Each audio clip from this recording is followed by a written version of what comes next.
La truffe, en quelques années, a su passer du statut de simple champignon odorant à celui très envié de diamant noir. Elle a ainsi effectué une entrée remarquée dans le monde du luxe et de la gastronomie haut de gamme. D'extraction humble, enfouie dans le sol calcaire des terres du Sud, à peine brossée, elle est servie dans les grandes tables de ce monde. Nous allons vous emmener dans cet univers souvent secret, du cœur du Luberon à l'Italie, des forêts de l'Oregon à l'Espagne. Les experts vont nous dévoiler une partie de son mystère.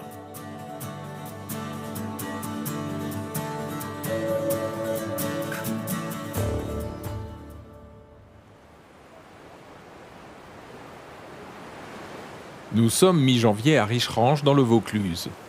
Thomas Ferrier, comme chaque jour pendant la saison des truffes, parcourt la plantation de chênes réalisée par son grand-père il y a une cinquantaine d'années. Cet arbre a la faculté de recréer les conditions les plus favorables pour générer des truffes. Chez les Ferrier, Thomas représente la 5e génération de trufficulteurs. Allez, cherche bien là, cherche. Chocolat, cherche bien là. Allez, cherche. Dès l'âge de 5-6 ans, j'étais déjà derrière mon grand-père à aller aux truffes. Tout ce qu'on entend, entre guillemets, on le retient. Tout ce qu'on a vu faire les anciens, on le retient. Puis on est toujours là à écouter les bons conseils qu'ils peuvent nous apporter.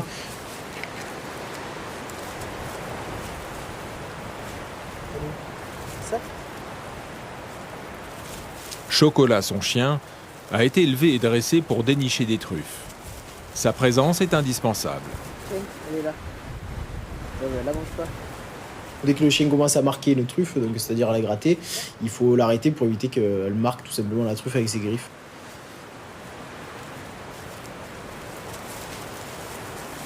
Ah ben un chien qui aime s'il aime pas la truffe, il cherche pas, donc on est obligé de leur... Pour les éduquer, on leur donne à manger quoi. Si elle aimait pas, en fait, elle chercherait pas du tout, ça l'intéresserait pas. Même si derrière elle a la récompense.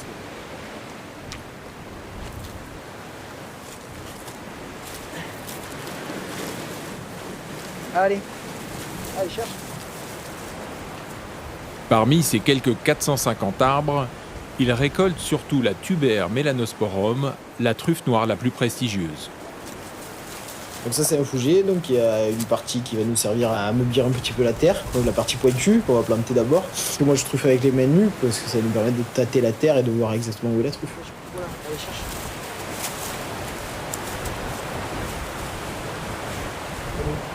Ça.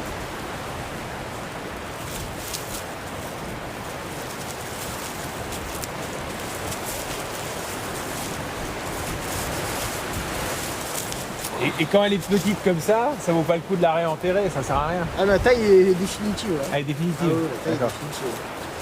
Ça va être le cycle de la truffe commence au mois de mai. Il va y avoir la période elle va grossir, donc juin, juillet, août, septembre. Elle va prendre sa taille définitive fin septembre, elle atteint sa taille définitive. Et puis après il y a la phase de maturité qui commence. C'est un peu comme les tomates. Quoi. Pareil. Dès que la truffe est mûre, en fait, elle dégage son odeur.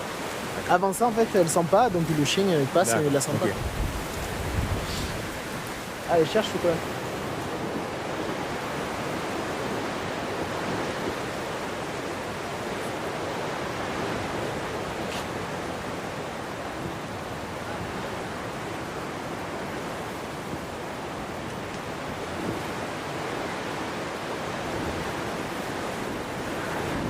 Tiens, chocolat, viens m'aider. Chocolat, cherche. Ça. Et oui.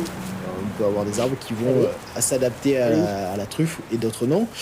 Puis après, tout simplement, on peut avoir des arbres qui vont donner pendant un certain temps, sur une période, et puis qui vont s'arrêter après. Donc la vie d'une truffière, c'est quand même vraiment aléatoire. On n'a pas de choses fixes. On va avoir des arbres qui auront peut-être produit pendant 10 ans, qui vont s'arrêter, et puis d'autres qui vont produire pendant 25 ans. Tiens, cherche. Allez, cherche.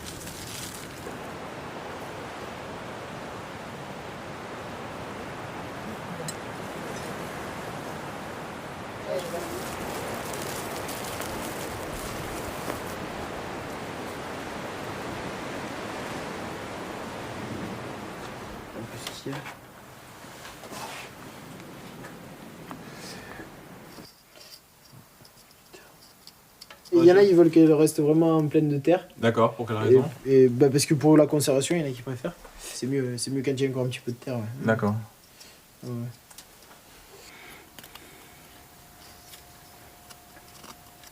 C'est tout simplement comme sur la vigne, on a un effet terroir. Par rapport au vin, justement, on a un effet terroir. Donc c'est vrai que chaque terre va avoir son empreinte en fait, au niveau de la truffe. Chaque truffe va avoir une odeur particulière, un goût différent. Et c'est qu'une question de terroir. Et à savoir que sur Richerange, par exemple, sur la commune, on peut avoir plusieurs terroirs différents avec plusieurs truffes différentes. Voilà. Nous, c'est vrai qu'on va être sur des arômes plutôt subtils, je dirais même plutôt élégants et avec une belle persistance, une belle profondeur sur le nez. On va avoir vraiment un parfum qui est assez intense mais à la fois subtil. Après, forcément, il va y avoir le marché de Richerange, c'est un marché reconnu. Donc forcément, on a un prix de marché qui est quand même plus important. Après, il y a beaucoup de choses qui vont rentrer en jeu. Donc il y a rien que la question de l'offre et de la demande qui va faire varier le prix. Voilà.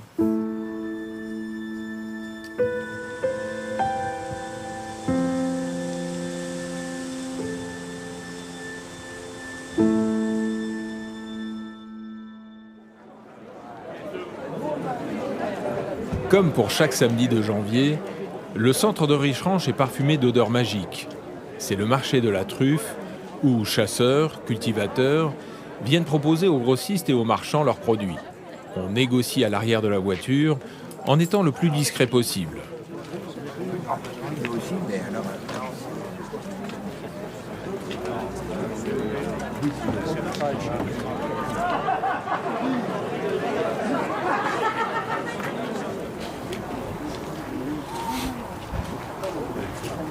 Dominique Rowe est négociant. Il vient régulièrement s'approvisionner sur tous les marchés de la région. Là, je commence à en avoir beaucoup. Ils ont toujours quelque chose, c'est incroyable. J'ai déjà une boîte qui est pleine, donc moi je voudrais bien que je la demande sur la hauteur de la... On va mieux la regarder. Ouais, parce que c'est là, elles sont pas formidables, alors qu'est-ce qu'il vous faut? Non, c'est pas formidable. C'est que là-bas, ça laisse un peu. Ah oui, faut avec des trucs, c'est des trucs de garrigue, hein, c'est un label. Hein. Je sais, mais bon. Ah, des clients qui a le mur, il faut... Pour la revente, c'est super, parce qu'on y a beaucoup de terre. Allez, facile de voir si ça laisse un peu. En général, on recherche la belle truffe, la maturité compte énormément. Là, il n'y a plus de problème, on a passé les fêtes, donc la maturité est au point, un parfum qui est agréable. Ce qu'on recherche, c'est une belle forme, parce que souvent les truffes sont utilisées, elles sont coupées en tranches, donc il faut que la forme soit belle. Hein. Malheureusement, il n'y a pas que des belles truffes rondes, il y a aussi des trucs qui sont plus bosselés, biscornus comme on dit. Et puis vous avez des trucs qui sont malheureusement cassés lors de la recherche. Hein. Ils sont souvent marqués par les griffes du chien. Ils sont souvent fougueux, hein, ils sont contents de trouver une truffe, donc on a les empreintes des griffes. Il y a malheureusement aussi le cavadou, le cavillon, l'outil qu'on utilise pour creuser la terre et sortir la truffe. Donc des fois, malheureusement, on perfore la truffe, donc ça fait du morceau. Bon, on ne pouvait pas faire mieux. J'aimerais. Franchement, j'aimerais. Cette année, elles n'ont pas assez vu le soleil. Ah ouais. Je te dis, j'ai pas taillé mes arbres, je vais tailler cette année. L'année prochaine, elles seront belles. Bon, c'est tellement petit. Et encore, je t'en veux plus petit. Alors, donc, si vraiment je veux les vendre, je casse les. Et puis après, faire une différence maintenant entre une truffe de plantation et une truffe sauvage.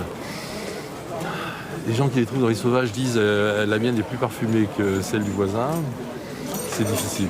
C'est difficile parce que vous avez des fois plus de différence entre deux truffes qui sont sorties de terre assez proches d'un coteau à un autre. Vous avez des différences. Même dans la même plantation, dans la même truffière, vous avez des truffes qui sont différentes. Moi j'arrive à faire, ça sort à combien? Qu'est-ce que ça fait? Ça faisait 88 €. 50. Ce qui fait le prix, c'est la loi de l'offre et du marché, hein, c'est pas plus compliqué que ça. Une année comme l'an passé où il y avait je ne veux pas dire qu'il y avait une surabondance, mais il y avait une quantité de truffes proposées qui était généreuse. Les prix bien sûr n'avaient rien à voir avec les prix de cette année où la truffe est vraiment très, très rare. Sur les secteurs du plateau de Lansol, malheureusement, les producteurs qui n'ont pas pu arroser les truffes cet été n'ont rien. Rien. C'est une sonde. Ah non, non. Impossible. On revient plus.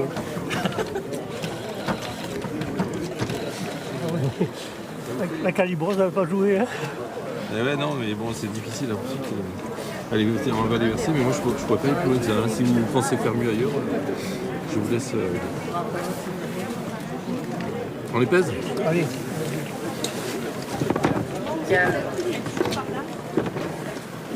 Le calibre diminue. On sent qu'on arrive en fin de campagne. Vous avez 800 grammes tout rond.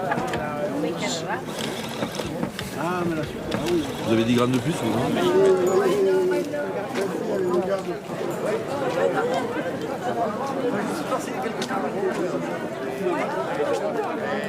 La truffe devient aussi une attraction touristique. Alors, qu'est-ce que c'est ça, les enfants? Qu'est-ce qu'on a dit tout à l'heure? Alors, c'est une brumane ou du mélano? Très bien. À quoi on le voit? On la gratte. Et d'abord, elle est ferme. Et la peau ne part pas. C'est ça qui est bon. Oh, si j'avais 5 €, je te les donnerais. Là, vous avez la brumane. Celle-ci, elle a une odeur plus forte.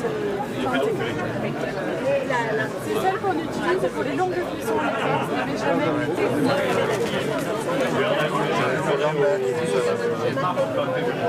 Voilà, une odeur plus douce, donc soit cru ou soit légèrement frais.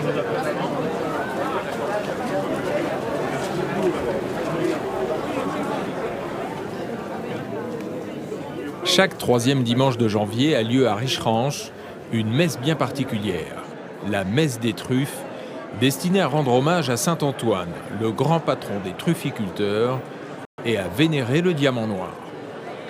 Ça doit être le curé le plus heureux de France. Regardez tout le monde qui se presse à la messe. Et puis, en général, la quête, elle est bonne.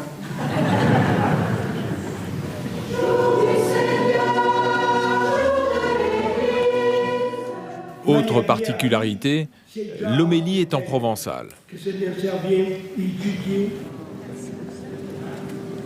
Pour la quête, les offrandes se font en truffes fraîches, au lieu de la traditionnelle pièce de monnaie.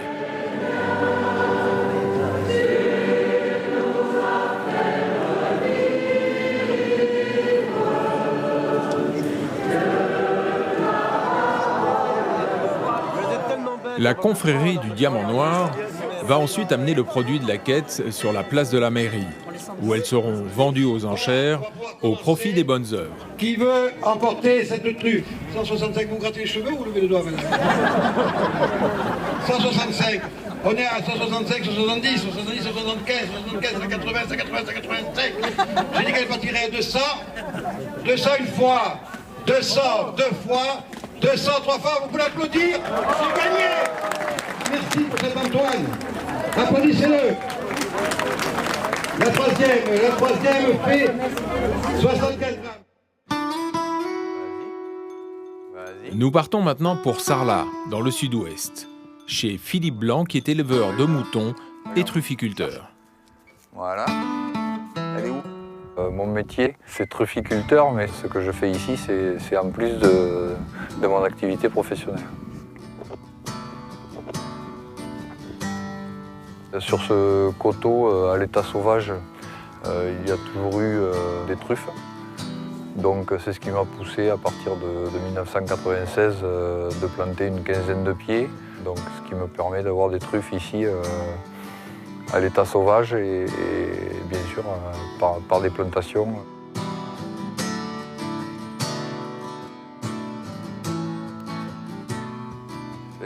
Tu viens? Là. Regarde. Il y a également un travail de taille. On ne va pas chercher à avoir des arbres très hauts et très fins. On va chercher plutôt à avoir des arbres petits et avec des branches qui vont s'étaler latéralement. Et comme le port de l'arbre ressemble au port des racines, donc on va chercher à garder les arbres relativement petits. Voilà. Allez, cherche. Vas-y. La végétation s'appauvrit autour de l'arbre, au niveau des racines. Et donc c'est un signe favorable d'une possible ou probable entrée en production de la truffière. Voilà. Les spécialistes appellent ce phénomène un brûlé.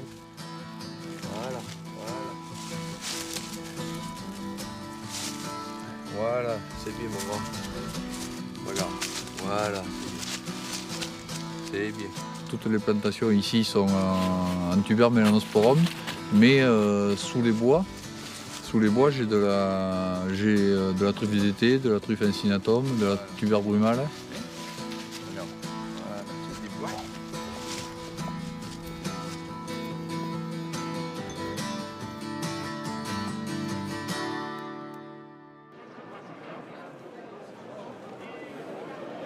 À la mi-janvier, le centre de Sarlat se transforme en un immense festival de la truffe. Les producteurs de la région viennent vendre leur récolte dans un marché sérieusement contrôlé. Oui, c'est bien, c'est super.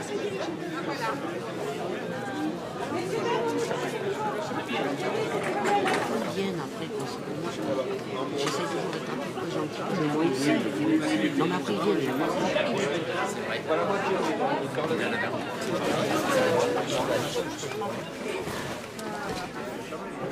Alors bienvenue sur le marché contrôlé donc, de Sarlat. Donc je rappelle un petit peu le principe de fonctionnement. En venant sur un marché contrôlé, ça veut dire que vous en acceptez justement son mode de fonctionnement. Donc à savoir que les truffes sont lavées, brossées, ressuyées. Elles sont triées par espèce et par catégorie. Ici, nous sommes sur des marchés contrôlés, donc il y en a 12 dans le département. L'idée, c'est de vendre de la truffe de qualité et de vendre en toute transparence pour que l'acheteur puisse être confiant dans son achat. Donc ça veut dire qu'on demande aux producteurs d'amener des truffes qui sont lavées, brossées, ressuyées. Il n'y a pas de terre, elles sont prêtes à l'emploi. Donc ces truffes, elles vont être identifiées donc, par espèce, elles vont être classées par catégorie avant l'ouverture du marché. Ça veut dire que les producteurs doivent se présenter avant l'ouverture et les truffes sont prises une à une. On va donc les canifer, enlever une petite partie de la truffe. C'est la seule façon qu'on a de voir son état de maturité à l'intérieur, savoir si elle est boisée, donc si elle est trop dure, savoir si elle a une bonne maturité. On la sent également au niveau des arômes. Et on va ensuite faire le tri, le classement par catégorie. On a des truffes qui ont là qui sont bien. Il en manque un petit morceau là, c'est parce que enfin là c'est la griffe du chien apparemment. Hein. Donc voilà. Alors sur celle-ci, on va donc canifer. Donc voilà, de ce côté, on a une truffe qui est à maturité, elle est bien noire. Voilà. Donc là, on est sur des truffes brumales. Alors, disons que sur une brumale, au premier nez, on comprend à l'odeur que c'est une brumale. C'est une truffe donc, qui va être à l'intérieur un peu plus grise, avec souvent un veinage un petit peu plus espacé. Et puis au niveau des arômes, on va avoir des arômes qui sont un peu plus piquants, un peu plus puissants, et une assez grande hétérogénéité également au niveau des arômes dans cette espèce de truffe. Et la truffe du Périgord, elle est souvent un petit peu plus brune. Alors la caractéristique, c'est si je racle la peau, à la différence d'une brumale, une brumale, la peau s'arrache. Ici, la peau ne s'arrache pas et je fais ressortir cette couleur brune. Ici, on est sur des arômes beaucoup fins, beaucoup plus subtils. Donc c'est quelque chose qu'on va respirer un petit peu plus longuement pour bien percevoir toute la rondeur des arômes. C'est une truffe qui est beaucoup plus noire à l'intérieur avec un veinage beaucoup plus fin, beaucoup plus serré.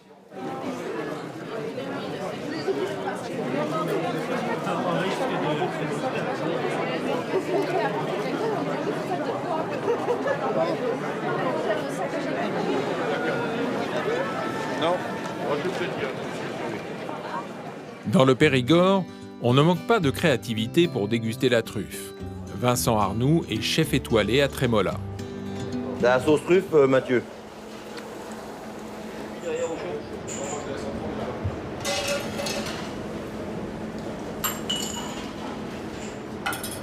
Avec une croquette de topinambour, une écrasée de topinambour, une émulsion de topinambour.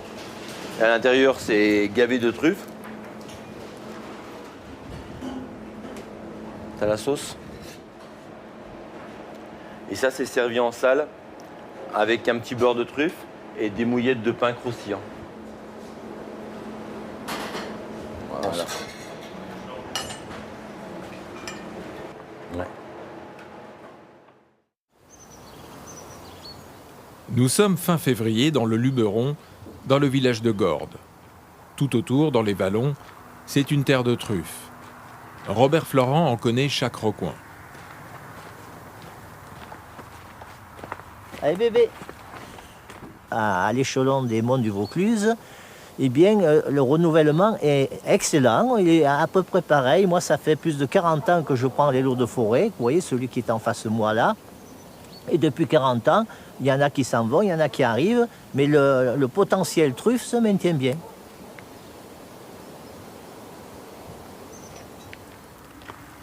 Robert entretient plusieurs parcelles qui constituaient une ancienne plantation d'oliviers. Il faut la suivre, il faut la suivre. Là, elle va sur un truffier, approchez un peu. Hop, hop, hop, elle a dans la bouche. Allez, tiens, allez. Ouais, viens là. Alors là, elle a creusé une truffe, bien entendu, il faut sa récompense et après, elle repartira chercher. Là, on enterre bien, on met de la matière organique. Parce que dans à peu près 2 ans, à la même place, il va y encore avoir des truffes. C'est pour ça qu'il est très important de bien soigner le brûlé. Le grand secret de la truffe, il est là, c'est le brûlé. Lorsque l'homme saura reproduire un brûlé qui produise des truffes, jusqu'à présent, on sait très bien le faire avec du Roundup, vous voyez. Mais malheureusement, ça ne produit pas de truffes avec le Roundup. Là, on touche le grand secret de la truffe.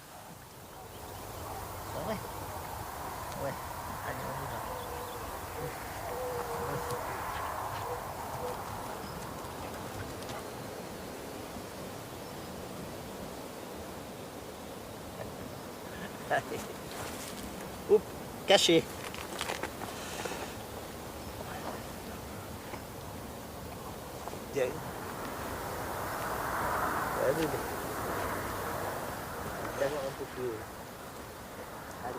C'est l'avenir de la truffe dans le milieu naturel, c'est de les protéger des sangliers. Parce que bon, lorsqu'il y a des bonnes places, ça vaut la peine, ça s'amortit facilement dans une seule saison. C'est un peu du boulot, mais c'est très utile et c'est très rentable. À l'heure d'aujourd'hui, le sanglier en forêt nous prend plus de 50% de la production. Et voir si ça continue comme ça, peut-être le sanglier va nous faire disparaître la truffe sauvage des monts du Vaucluse. Voilà. Kita, allez, tu as commencé là, il ne faut pas aller plus loin. Viens, où elle est là? Il y a quelque chose là? Oui.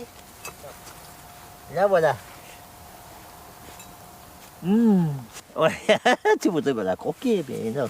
Oh là là, regardez là. Viens là. Putain. C'est une truffe qui fait 100 grammes, vous voyez, qui est vraiment très belle, surtout pour la saison. Elle a mis, comme les autres, elle a mis 8 mois à venir, donc avant d'arriver à maturité aujourd'hui.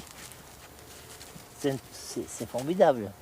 Pour une mauvaise année, c'est formidable. Là, c'est pareil, il y a des petits trucs. Hein, bon.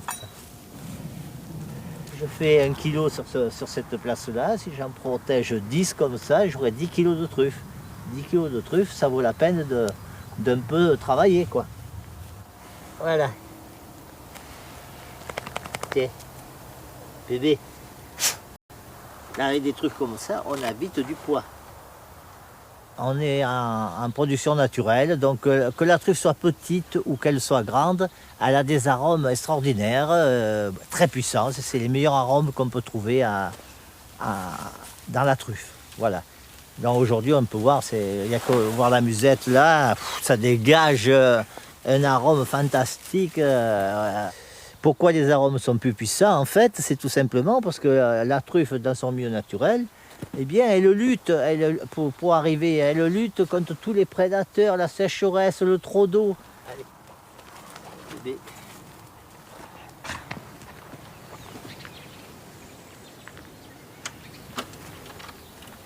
Allez. Ah, il y en a une ou deux qui sont très très mûres. Il va falloir les manger plus tôt, celles-là.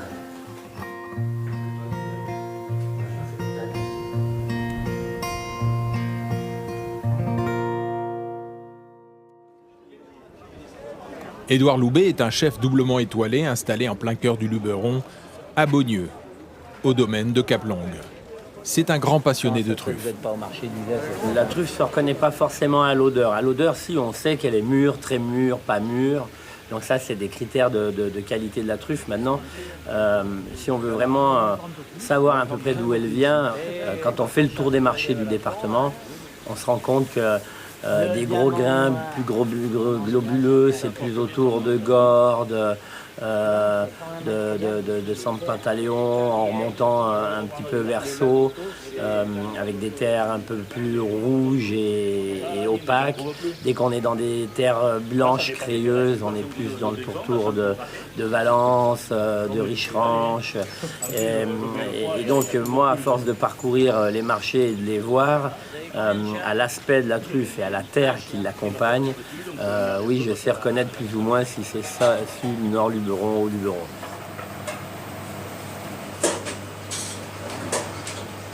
Dans la culture de la cuisine provençale, la truffe, il y a une grande partie de janvier à fin mars, et par ses traditions de marché, et par ses cueillettes, et par ses plats. Très souvent, un ancien d'ici ou un papy agriculteur dit « Oh, ici, avec rien, on vit, on ramasse une rabasse, comme on dit, et on la râpe sur une salade des champs, un filet d'huile d'olive et quelques grammes de gros sel. »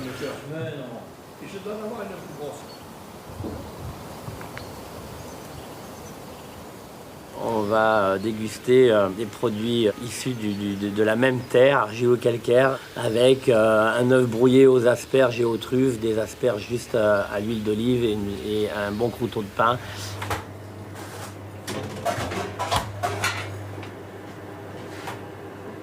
Le moment actuel pour moi, là, c'est de mélanger les produits nobles et pauvres.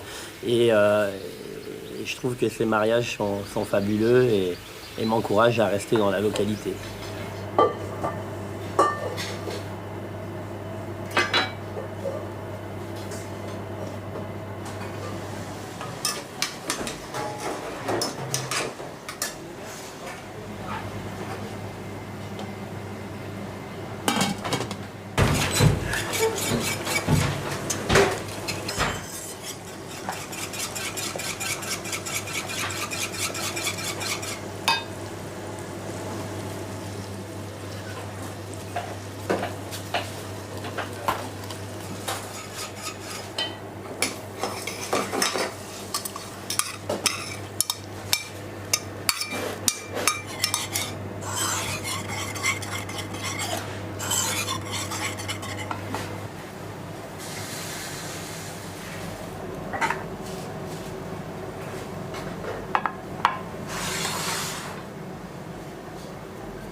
La manière de manger ces produits-là, j'appelle ça des grignotages. En Provence, on met tout sur la table et on grignote et on picore et on pite un bout de pain. Et...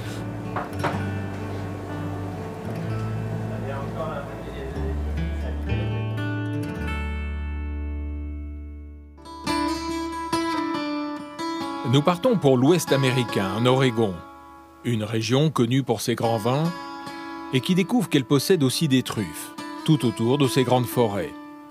L'engouement pour la truffe est très récent. Chaque année à Eugène, un festival la met à l'honneur.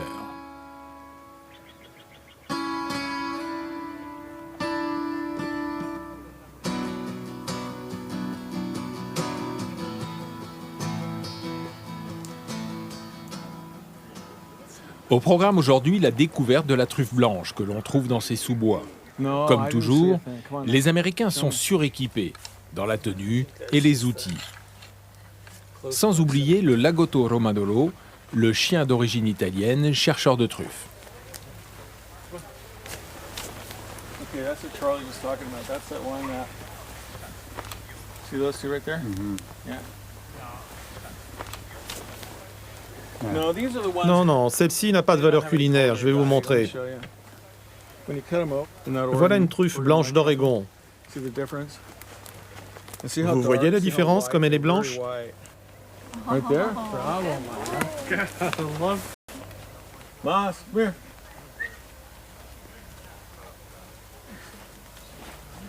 He is so athletic. Good job, Massimo. Regardez les nervures, regardez comme elles sont. C'est celles-là que l'on retrouve dans nos assiettes.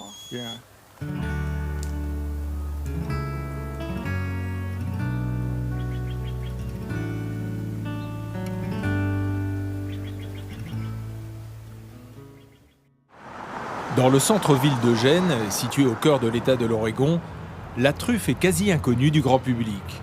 Mais depuis 2006, Charles Lefebvre, un chercheur de l'Université de l'Oregon, a créé un festival dédié à la truffe.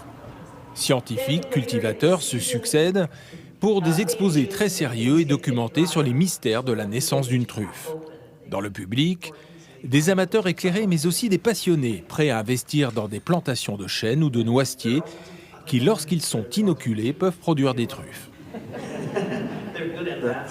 Les récoltes de truffes aux États-Unis, dans la région du Pacifique Nord, sont, disons, d'environ 2 à 10 tonnes par an, suivant les conditions météo.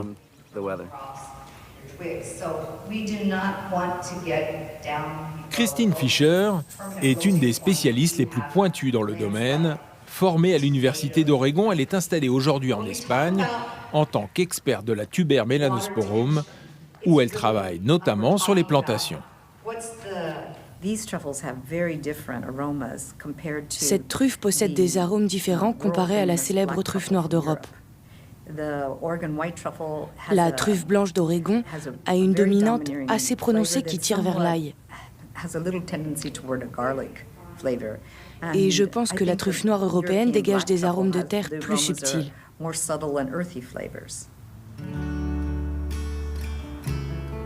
En Oregon, plusieurs propriétaires profitent du festival pour faire visiter leur domaine.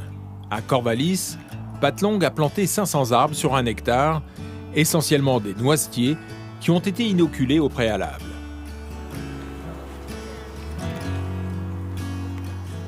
Ici, l'irrigation est indispensable. La chaleur en été est étouffante.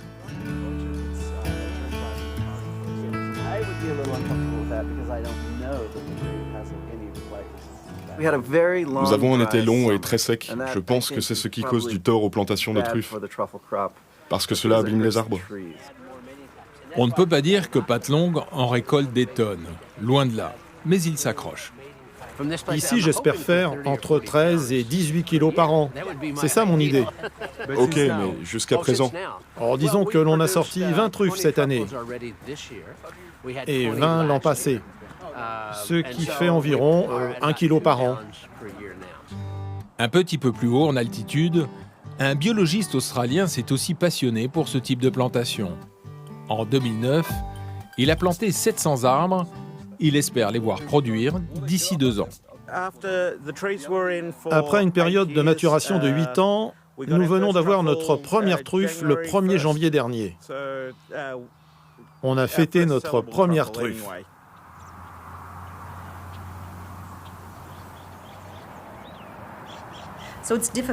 Il est particulièrement difficile d'introduire une truffe qui ne soit pas originaire d'ici. Il va falloir sans doute plusieurs années avant que les gens trouvent le bon compromis, contrairement aux truffes originaires de ce terroir qui sont là depuis des millénaires.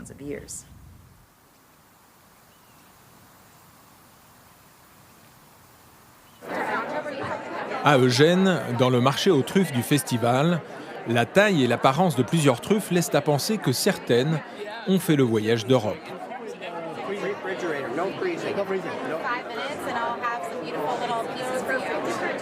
Le festival se clôture traditionnellement par un grand dîner à la truffe de l'Oregon. Cette année, c'est John Horn, un chef canadien de Toronto, qui est au fourneau. Il a fait ses classes en Provence et connaît très bien les truffes. La truffe noire ici possède un très bel arôme de fruits tropical. Et suivant son niveau de maturité, la truffe peut être encore plus goûteuse, avec des arômes de fromage, de chocolat ou encore végétal. Le spectre est vraiment très large, c'est fascinant.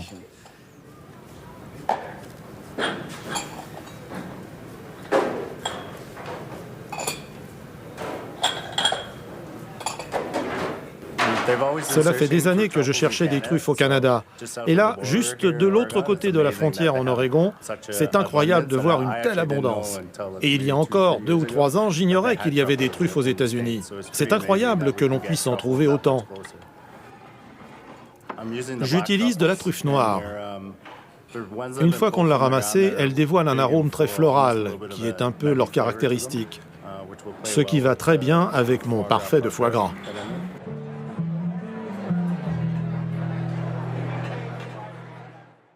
Nous sommes mi-février dans la région de Soria, au nord de l'Espagne. À Valdegueña, le patriarche de la famille Zamora aime à raconter comment dans les années 60, il a découvert l'incroyable business de la truffe lorsque des Français venaient régulièrement lui piller ses champs. Je voyais qu'ils venaient avec des motos et des voitures. Ils étaient là, dans la montagne, et on ne savait pas ce qu'ils faisaient. Un jour, je me suis décidé d'aller les voir. Ils étaient en train de ramasser. Je leur ai dit que c'était ma propriété. Alors ils m'ont dit, tenez, c'est pour vous. Et ils m'ont donné quelque chose de bizarre. Je ne savais pas ce que c'était. J'ai pris la voiture et je suis allé à la bibliothèque de Soria. J'ai regardé dans le dictionnaire et c'est ainsi que j'ai découvert ce qu'était la truffe et à quoi elle servait. À partir de ce moment-là, démarre pour Feliciano Zamora un véritable âge d'or de la truffe, dont la quasi-totalité de ses récoltes partait pour la France. Aujourd'hui, le village est quasi abandonné. Seule la famille Zamora et quelques autres l'animent encore. Avec l'industrialisation, les pesticides, les engrais, le manque d'entretien des sous-bois, la truffe se fait beaucoup plus rare. Là, ici, c'est une zone naturelle, où l'on trouve traditionnellement encore des truffes. Enrique et Javier, les 2 fils de Feliciano, se sont lancés dans plusieurs plantations il y a environ 25 ans. Sur les 900 à 1000 mètres carrés, on a un rendement de 6 à 7 kilos par hectare.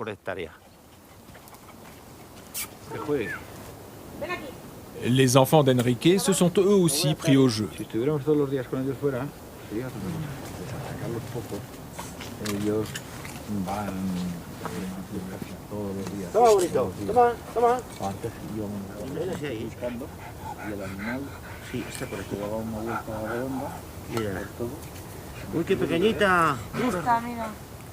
La technique de recherche est sensiblement la même qu'en France ou en Italie. Bien qu'il s'agisse de truffes noires, ils sentent la terre pour vérifier que le chien a bien localisé une truffe. Qué poco huele.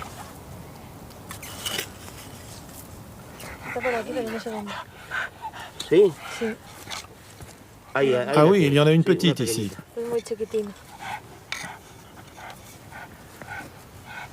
Cógela. Otra ahí, ahí. Toma, toma, toma. Toma, majo. Toma, bonito. Muy bien. ¿Qué, Toli? Que te ayude el Mario, ¿no? Ven. Ah, aquí. No, Toli.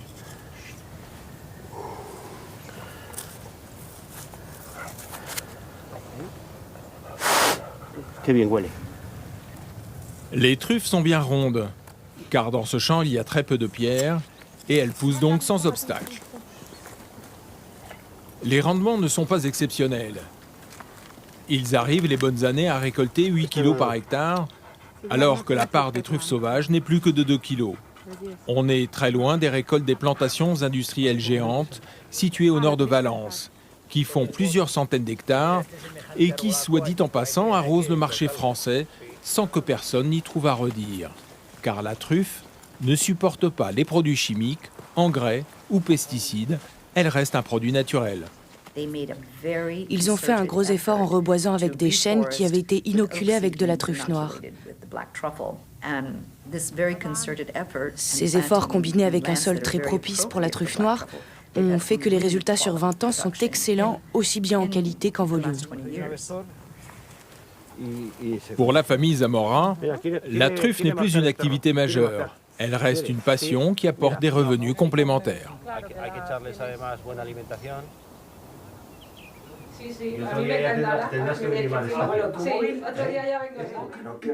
Là, ce sont des truffes de la plantation. Le reste est sauvage. On le voit avec leurs crevasses, alors que ces deux-là sont plus lisses.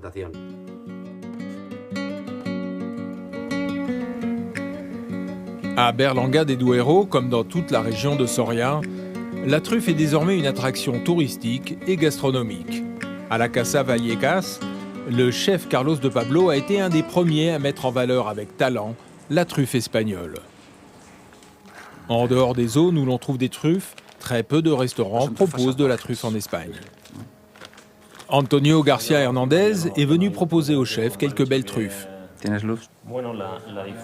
Alors on va regarder la différence entre les truffes sauvages et les truffes de culture. Ces truffes ont poussé dans un sol sans pierre et sans obstacles, ce qui fait qu'elles sont bien rondes. Elles avaient beaucoup d'espace autour d'elles pour s'épanouir, alors que l'autre avait des pierres autour d'elle, ou des racines, et elle a un contour bien moins régulier.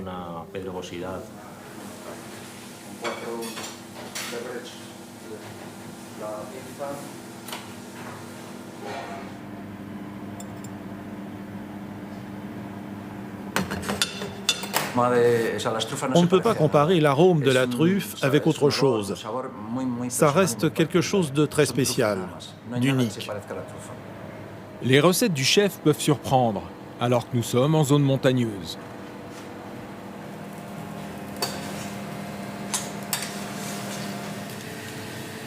C'est très typique de l'Espagne de mélanger des saveurs de la montagne avec celles de la mer. Ce sont de belles truffes, bien rondes. C'est un plat traditionnel, servi en général pour Pâques. Ce sont des pois chiches, des épinards, servis avec de la sardine. C'est très typique de la période de carême, où les gens ne pouvaient pas manger de viande. On a enlevé la sardine pour la remplacer par des fruits de mer, ce qui va apporter un goût plus marin. Pour les épinards, la cuisson a été modifiée pour les rendre craquants. La truffe se marie très bien, en apportant un très joli contraste avec tout cela.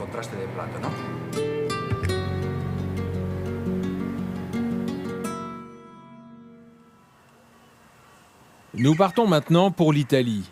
Nous sommes début novembre. C'est dans cette plaine du Pô que la fameuse truffe blanche s'est épanouie pendant des années. Mais encore une fois, l'agriculture intensive a fait disparaître la truffe des berges du Pô, aujourd'hui occupée par des arbres destinés à la pâte à papier et copieusement arrosés d'engrais. Il faut aller dans les collines qui entourent Bologne pour trouver cette fameuse truffe blanche. Dino Glesi-Escotti est le président de l'association locale de chasseurs de truffes. Au prix où elle se négocie sur le marché, elle a généré beaucoup de vocations.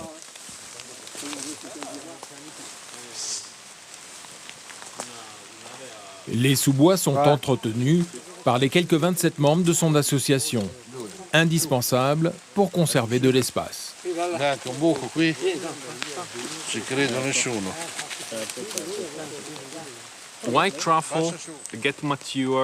truffe blanche mûrit très lentement.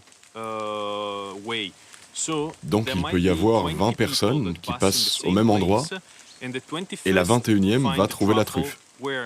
Là où pourtant 20 autres chiens sont déjà passés. C'est parce que la truffe blanche, à un instant T, va diffuser son arôme dans la nature. Et là, le chien va la sentir et la trouver. C'est pourquoi il y a autant de ramasseurs ce matin au même endroit. Parce qu'il y aura toujours un chien qui va se trouver au bon endroit pour sentir une truffe au bon moment. Tout ce que les chiens trouvent n'est pas forcément une truffe.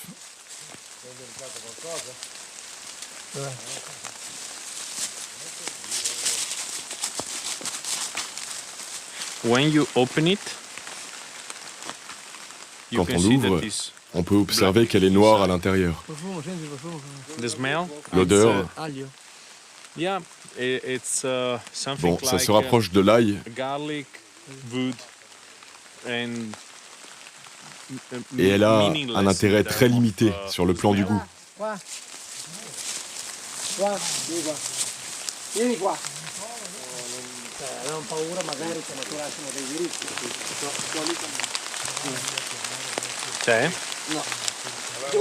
Ici, on utilise des outils avec de longs manches. Il arrive que la truffe soit logée à près d'1 mètre de profondeur.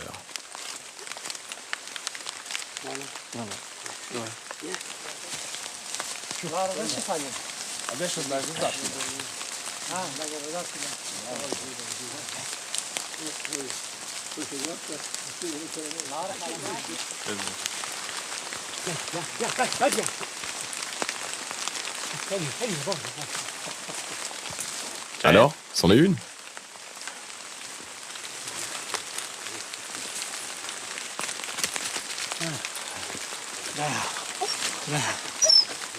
Alors, tu l'as trouvé? L'odeur du paradis. Fantastique. Merci beaucoup.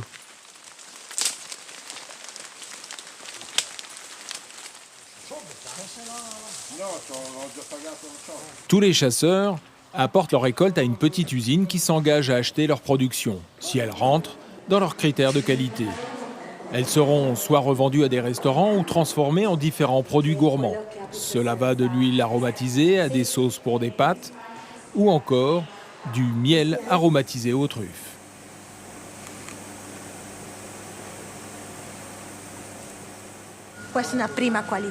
Ça, c'est de la première qualité avec des truffes de grande taille, de 20 à 100 grammes. Elles ont des formes un peu biscornues, mais ça ne remet pas en cause leur excellente qualité. Et en plus, elles sont très bonnes.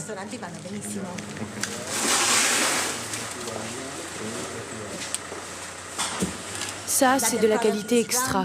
Le produit est rond sans égratignure. Ça ressemble un peu à une pomme de terre, mais c'est ce qu'il y a de meilleur. Quant au chasseur qui vient de déposer son lot, il n'aura pas fait le voyage pour rien. Suivant le poids, il y en a pour plus de 5 000 €. La truffe est très fragile. Là, le responsable vérifie qu'il ne s'agit pas d'une entaille, mais bien d'une trace de racine générée par l'arbre.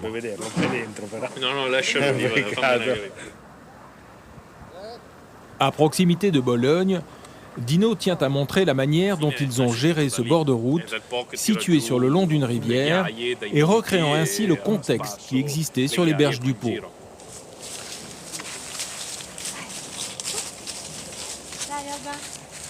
Cet alignement de peupliers fait 1,6 km. Ils ont été plantés il y a 6 ans environ, et cela fait 2 ans que l'on récolte des truffes autour. Ils sont devenus actifs en 4 ans.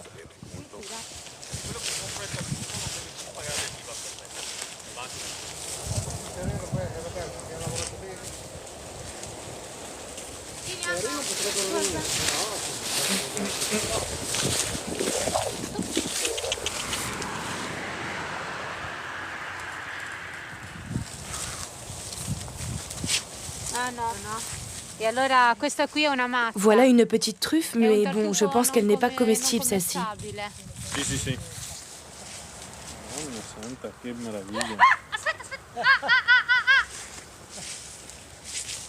Che bella! Cazzo, l'hai rotta! Aspetta!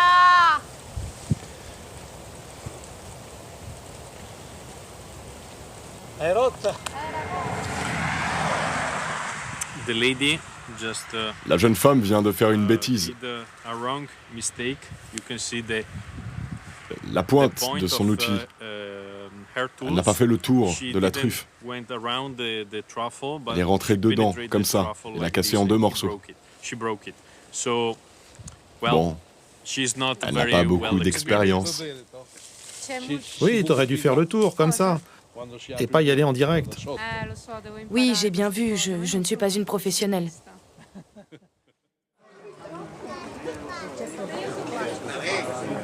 La première quinzaine de novembre, la petite bourgade d'Alba au sud de Turin devient l'épicentre de la truffe blanche.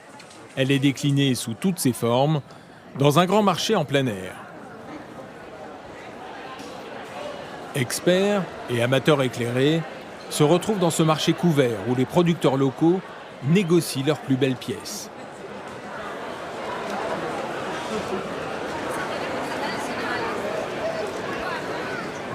Daria Palma vient du village voisin de Priero.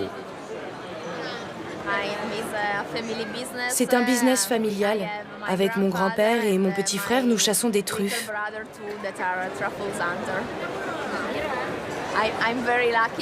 J'ai de la chance car nous possédons beaucoup d'arbres dispersés dans plusieurs endroits et nous avons aussi 5 chiens qui ont un très bon nez pour dénicher des truffes.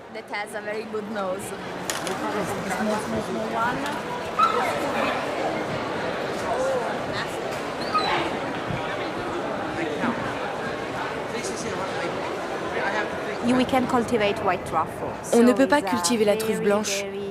C'est donc un produit naturel et très rare. La truffe blanche ne peut se consommer que crue. On la râpe directement au-dessus des plats, alors que la truffe noire peut se cuisiner. La truffe blanche est donc très chère parce qu'elle est rare. Marco Stabile est un chef qui vient de Toscane. Il propose une démonstration en direct à des spectateurs d'autant plus captivés qu'ils dégusteront ensuite sa recette à base de légumes du terroir.